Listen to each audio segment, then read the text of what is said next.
इमरान कौन बचाएगा पाकिस्तान? इमरान खान तेरा जान निसार।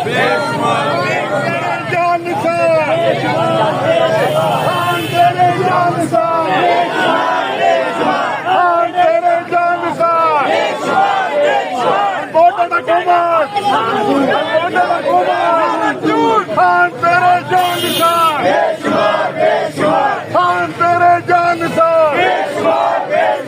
खान तेरे जान निसार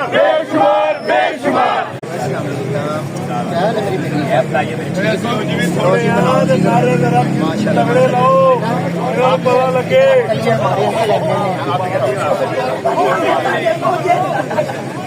हम लेके रहेंगे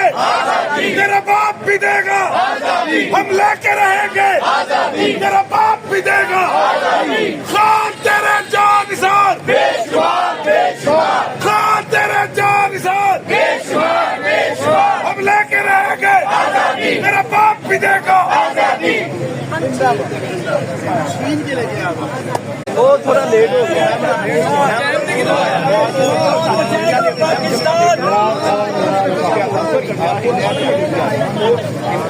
बर्दाश्त की चीज है लेकिन सूरत हाल में ये बताया जा रहा है कि अभी वक्त ये है कि उनको हो सकता है कि आप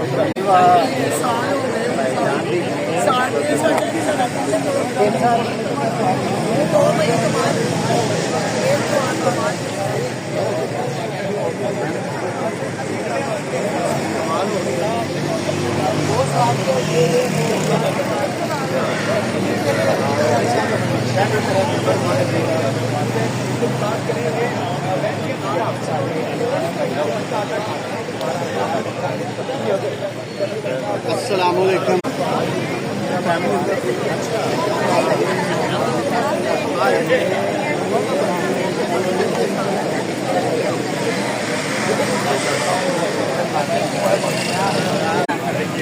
ना हो गया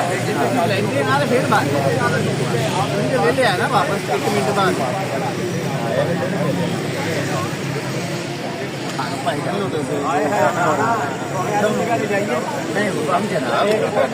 ਇਹ ਮਾਫੀ ਨਾ ਤੁਹਾਨੂੰ ਮਿਲਣੀ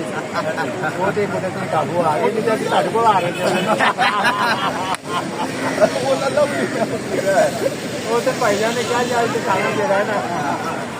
ਬਸ ਕੋਈ ਨਹੀਂ ਕਰਦੇ ਸਾਡੇ ਦੋਵਾਂ ਭਰਾਵਾਂ ਦਾ ਮੂਡ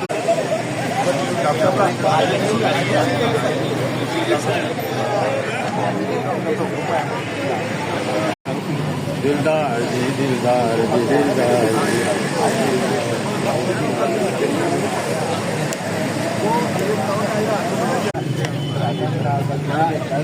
आजो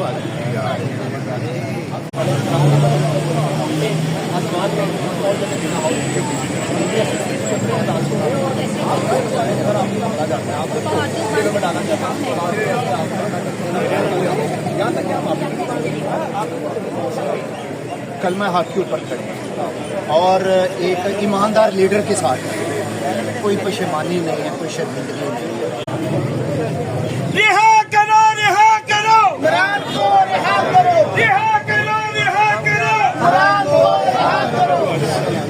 अस्सलाम वालेकुम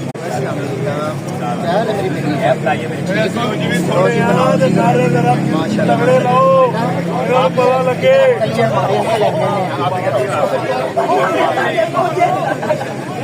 हम लेके रहेंगे तेरा बाप भी देगा हम लेके रहेंगे तेरा बाप भी देगा खान तेरे जान निसार खान तेरे जान निसार हम लेके रहेंगे तेरा बाप भी देगा